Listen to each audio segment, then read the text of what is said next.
Hey everyone, welcome back to the Movie Couple channel. I'm Dustin. I'm Wendy, and this is our non-spoiler review for The Amateur.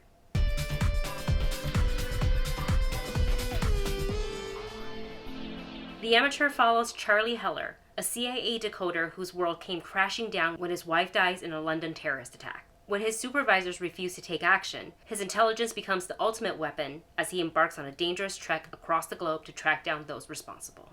I was pretty intrigued by the trailer because it throws you into not just the world of spies, but like espionage, CIA, and in this very unlikely, I don't want to call him a hero because he's not trying to fight crime. He is trying to avenge his wife's death and find those responsible. But he is not, Charlie Heller, played by Rami Malek, is not, your typical like field agent. He doesn't really have any sort of training that you would need as a field agent. So all he really has is his intelligence and his skill at being probably like in the way this movie was telling it, like the best decoder that the CIA has. And it really does kind of push that, what can a super smart guy do? And something about Rami Malek, he plays these kind of weird, introverted, super hyper intelligent kind of characters incredibly well. So watching this trailer, seeing Lawrence Fishburne, seeing some action, I was really intrigued about how this amateur spy espionage, this whole guy that is just motivated by the getting revenge for his wife's murder is gonna be able to handle himself in the world of spies and terrorism. And what's interesting is that this movie set a lot of pieces on the table. If you watch the trailer and you go in, all you're really going to know is that his wife died in a terrorist attack, and now he wants to find those responsible. He wants to hunt them down. He wants answers, or he wants to punish them. What the trailer doesn't tell you is that there's a whole other side of it, being a part of like the CIA and the inner workings of that. It's not quite Black Bag where you kind of get a really inside look. This one's a little bit more surface level, but they kind of throw in there that in his everyday work, he also speaks to someone, and I don't feel like they explained this too well. Yeah. But it was good enough that you got the gist of it.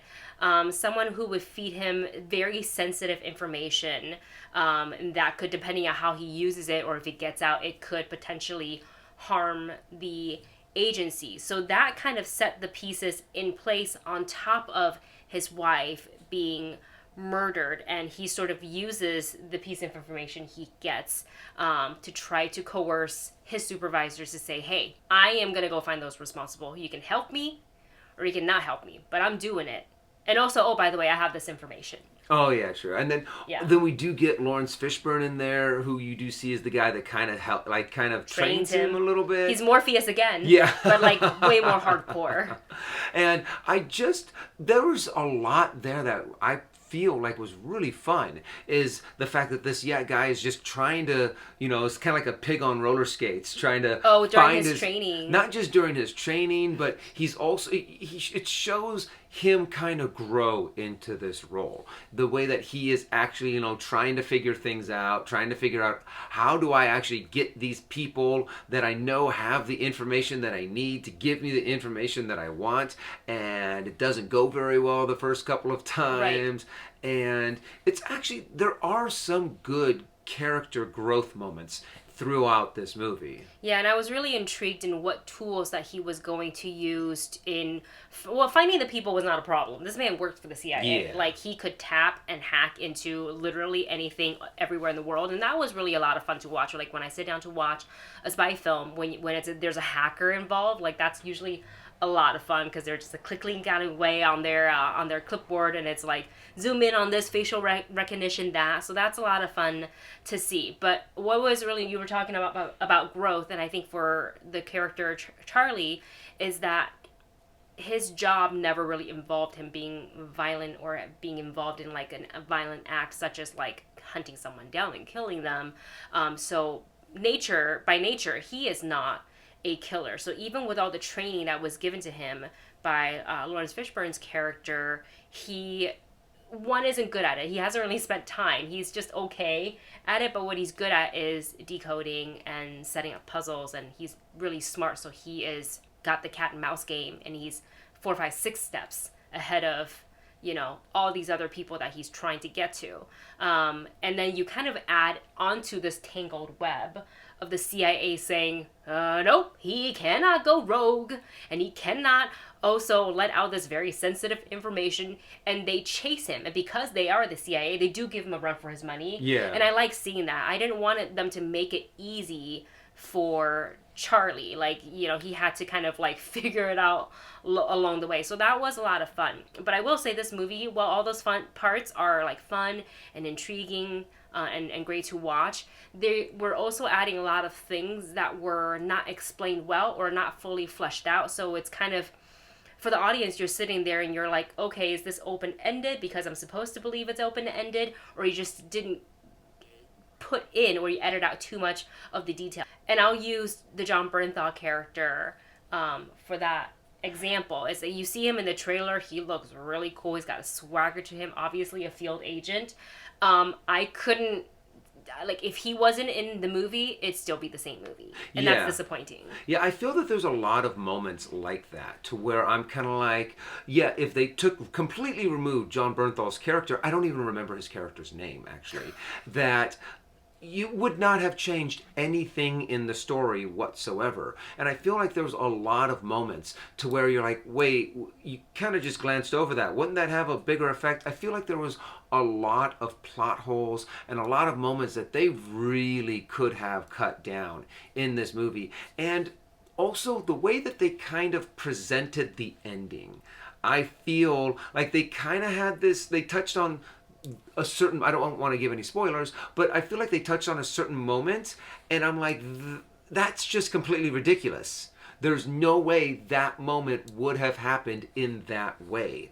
There was just a lot, it was a very unsatisfying kind of ending to it, where they're trying to wrap everything up, and I got to the point to where there was like, we were maybe like halfway through the movie, and I'm like, wow, he still hasn't really done anything yet.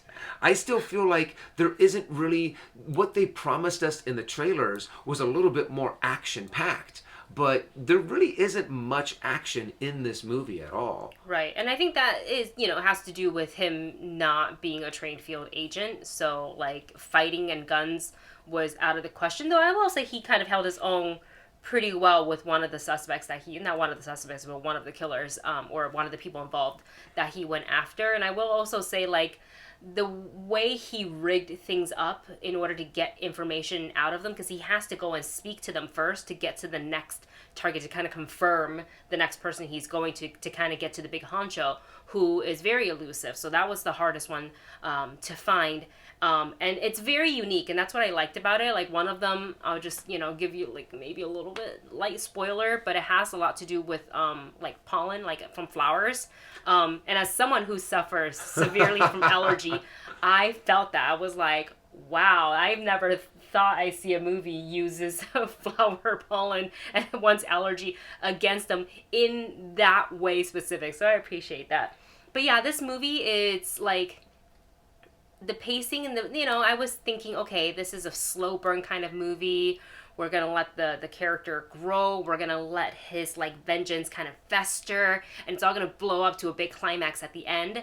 And that third act is slower than the first or the second act. And I think that kind of also left it really unsatisfying, where you're just kind of like, oh, okay, well, it's over. And then they kind of, like, put a little button on it with, like, an additional conversation with another character from the movie that he sort of formed a relationship / friendship with. And you're like, okay, cool. Did this actually mean something? It didn't need it. Again, the movie would have still, I would have felt the same coming out of the theater if that scene was not in it, if John Bernthal wasn't in it. So it's, I feel, honestly, I really do feel, you think it's a little less, but I definitely feel like you could have probably shaven about 30 minutes out of this movie and made it a really good, tight, hour and a half movie. Like Black Bag. Like Black Bag. The way that Black Bag just went bop, bop, bop, bop, bop, bop, bop, there. And it kept you Black Bag kept you thinking, kept you guessing. So when the end happened, it was a nice reveal. This movie, Yeah, it not didn't so really, much. It didn't really give you that nice Right. reveal. It didn't give you that satisfying moment of him getting his or like getting his revenge or revenge. not. Mm. And I really just did not like how everything kind of like they brought certain storylines in, but then they just let them drop. And I was like, wait, was there a point to that? There's really no need to even bring that up. Well, what about this character? You didn't really even need that person in there, and there was just a lot about it that was very unsatisfying. I believe that this is based on the novel. I imagine usually, we always say around here like books are always better than movies. Oh, yeah. So I imagine there's a lot more details and all the characters are a lot more fleshed out. There's like fully fleshed out arcs and stuff like that in the book, which now I would definitely read it. But look, it just because it wasn't like fast paced or it didn't deliver on certain things doesn't mean that the performance wasn't good. It's Yeah. Rami Malek, it's Lawrence Fishburne, it's John Bernthal, it's Rachel Brosnahan. Like I knew that the performances was going to be good going into this, and I feel like I was kind of like watching like a mixture of like Mr. Robot and I'm trying to think some of the other like movies that Rami has done, but it's like trust in their performance, but I feel like the story and the writing and potentially the editing got in the way of this movie being really, really good. So with that said, we're going to go ahead and give you our rating for The Amateur. The movie couple rating system is listed for you in the video description below. I thought that the story was intriguing. I wish we got more from the characters, even more from Charlie. Like, yes, there was his why he is doing this, but I wanted a little bit more. I wanted to also feel a little bit more of the passion between him and his wife. Like, I wasn't entirely convinced that he was like that devastated that she was gone. Like it was portrayed, but I feel like they edited out some stuff and it just wasn't there. I'm gonna go ahead and give The Amateur a stream it. For me, I thought the pacing was really off. I feel like it was just way too long, that they had these long moments where I'm just like, okay, come on, let's kind of get to the point. And there was a lot of dropped moments, storylines that I think were in the book, but they were like, oh, you know what, let's just cut that part out. I feel like there's a lot missing. So yeah, it makes me interested to read the book, but honestly, I feel like, yeah, even though you had some good performances, this is just not for me. And there you have it. That is our thoughts on The Amateur. If you've read the book, let us know in the comment section what you think of the book. And of course, if you've seen the movie, let us know your thoughts on that as well by commenting below. Thank you so much for watching. Don't forget to like, share, and subscribe. And we will see you in the next video.